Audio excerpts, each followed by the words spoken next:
Հավատքի բանկի գրքույկը Չարլզ Սպերջեն, օր ապրիլի 10։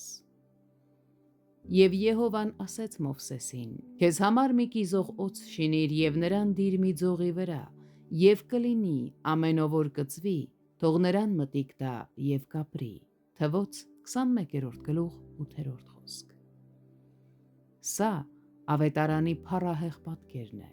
Տեր Հիսուսը, ով համարվում է հանցագործների շարքում, գամված է մեր առջև խաչի վրա։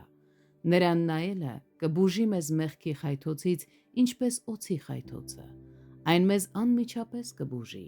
թող նրան մտիկ տա եւ կապրի։ Թանկագին բարեկամ, սգալով քո մեղավորության համար ընդունիր այս խոսքը սրտիդ մեջ, ով նրան նայի, կապրի։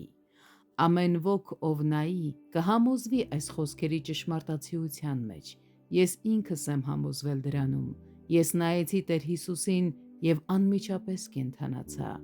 Գիտեմ, որ կենդանացա։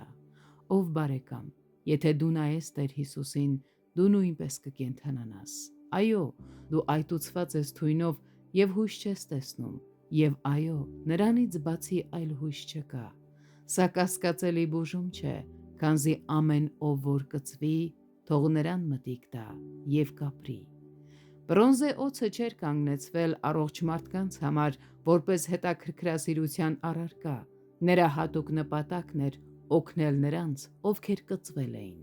Տեր Հիսուսը մահացավ որպես իսկական փրկիչ, իսկական մեղավորների համար։ Անկախ նրանից, թե խայթոցը ձեզ դարձրել է հարբեցող, գող, անմաքուր մարդ, թե հայհոյող, մեծ փրկչին նայելը կբուժի ձեզ այդ հիվանդություններից եւ կմղի ձեզ ապրել սրբության եւ Աստծո հետ հաղորդակցության մեջ։